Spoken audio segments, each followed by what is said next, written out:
Et salut tout le monde, on se retrouve pour une nouvelle vidéo, la première encore d'une nouvelle série. Je pense qu'on va s'arrêter très bientôt sur les nouvelles séries, il n'y en aura pas tant que ça. Mais ce sera celle-ci, celle que j'appellerai les Duel Links Update. C'est très simple, dès qu'il y a une mise à jour d'importance qui est faite ou qui est annoncée sur Duel Links, je vous ferai une toute petite vidéo pour en parler rapidement et vous donner mon avis. Et on commence tout de suite avec les premières updates. Donc 3 choses à l'ordre du jour aujourd'hui. 3 très bonnes mises à jour, je suis vraiment fan de ce qu'a fait Konami cette fois. On va d'abord parler du deck de structure, du nouveau deck de structure avec l'archétype yeux rouges.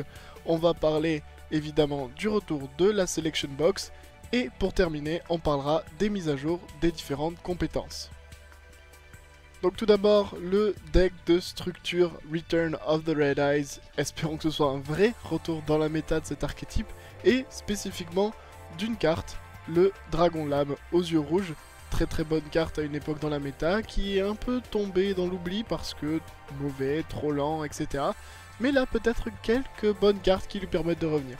Je vais évidemment parler que des nouvelles cartes, je vais pas parler des anciennes qui sont remises dans ce deck de structure. Donc on va commencer par la première, une super rare, l'Arc Démon d'Éclair aux yeux rouges. C'est un monstre Gemini, monstre Gémeaux donc, qui a un effet assez puissant on va dire, c'est que quand il est sur le terrain en tant que monstre à effet, vous pouvez détruire tous les monstres face recto contrôlés par votre adversaire avec une défense inférieure à l'attaque de ce monstre. C'est très fort, il y aura peut-être une version Gémeaux à utiliser qui permettra de faire des combos avec. Ça peut être utilisé de différentes manières avec certaines cartes qui arrivent dans cette box comme le retour des yeux rouges. Mais je suis pas sûr encore honnêtement de sa capacité à vraiment avoir un impact sur la méta. Mais en tout cas dans un deck fun c'est sûr qu'on le verra. C'est une carte plutôt sympa. Ensuite très bonne carte, le Dragon Rétro aux yeux rouges.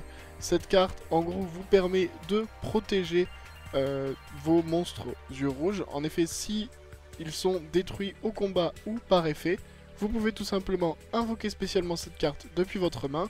Et si cela se résout, vous pouvez alors invoquer depuis votre cimetière les monstres aux yeux rouges qui viennent d'être détruits dans la même position que lorsqu'ils ont été détruits.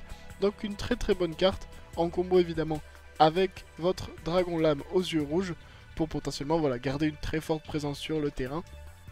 Donc pourquoi pas. Et maintenant la dernière mais sûrement la meilleure SR de cette box, Fusion aux yeux rouges.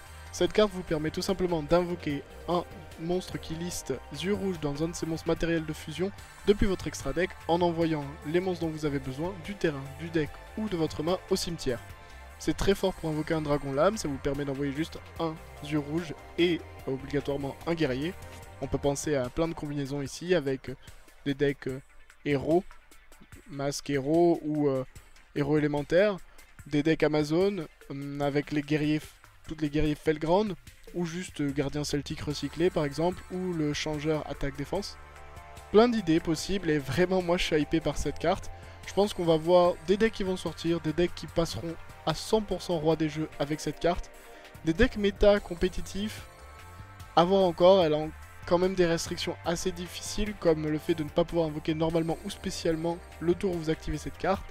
Néanmoins, c'est une très bonne carte et moi en tout cas ça me fait bien plaisir qu'elle arrive dans Duel Links. Maintenant pour passer aux cartes rares, évidemment il y a le Dragon Toon aux yeux rouges. Alors ce sera sûrement pour un deck fun, je vois pas un deck compétitif revenir avec les monstres Toon juste grâce à l'addition de cette carte. Mais c'est quand même assez marrant de pouvoir invoquer spécialement un monstre Toon depuis votre main sans avoir à penser à ses effets ni rien. On peut penser évidemment une combinaison avec la Magicienne des Ténèbres Toon pour potentiellement des OTK très rapides, tour 2, tour 3. Pourquoi pas, ça peut peut-être marcher, mais moi je vois ça comme du fun, mais ça reste à mon avis un deck marrant que j'essayerai très clairement. Vous avez ensuite dans les rares la carte Disciple de la Magie Interdite, un effet extrêmement fort. Lorsque cette carte est invoquée par invocation normale, flip ou spéciale, vous déclarez un attribut de carte monstre différent égal au nombre de Disciples de la Magie Interdite dans votre cimetière. Cette carte attaque l'attribut déclaré, un monstre à l'attribut déclaré, vous pouvez le détruire sans appliquer le calcul des dommages. Donc c'est très fort, ça vous permettrait par exemple de gérer, vous déclarez l'attribut lumière, vous gérez un dragon blanc comme ça, pourquoi pas. Après le problème c'est qu'il faut quand même un disciple à magie interdite dans le cimetière avant, c'est un monstre de type guerrier, Est-il possible de faire un combo avec justement le dragon lame et la fusion yeux rouge? Potentiellement, ce sera peut-être compétitif et honnêtement, j'ai bon espoir pour cette carte dans certains decks, mais dans des decks plutôt lents, plutôt contrôle. À voir ce que ça donnera. Et la dernière nouvelle carte donc utile en tout cas de cette box, parce que oui, il y a aussi l'appelé par le Calice du Monde, mais on va pas en parler, hein. Là, on va parler du retour des yeux rouges. Le retour des yeux rouges, une bonne carte qui vous permet d'invoquer facilement un dragon noir aux yeux rouges depuis votre cimetière. Attention néanmoins, son premier effet, qui est le plus facile à utiliser, juste à activer la carte, ne vous permet pas d'invoquer le dragon lame depuis le cimetière, car le dragon lame est un monstre à effet. Mais cela vous dit un monstre normal depuis votre cimetière avec yeux rouges. Je rappelle, l'arc-démon d'éclair aux yeux rouges est considéré comme un monstre normal dans votre cimetière et sur le terrain. Donc il fonctionne avec le retour des yeux rouges. Potentiel combo, oui évidemment. Est-ce que ça sera méta? Est-ce que ce sera compétitif? C'est trop tôt pour le dire, mais en tout cas, moi je suis vraiment fan de ce deck de structure. Il apporte des choses que j'aime beaucoup.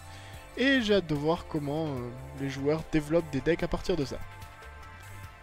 Et maintenant parlons du retour de la Selection Box. Et d'abord quelque chose de très important, il n'y a pas de nouvelles cartes dans cette box. Ça veut dire que si vous avez déjà les cartes en 2-3 fois, vous n'aurez pas à aller dans cette box pour récupérer des cartes, les quelques cartes que vous n'avez pas, et récupérer en fait plein de cartes que vous avez déjà et dont vous n'avez pas besoin.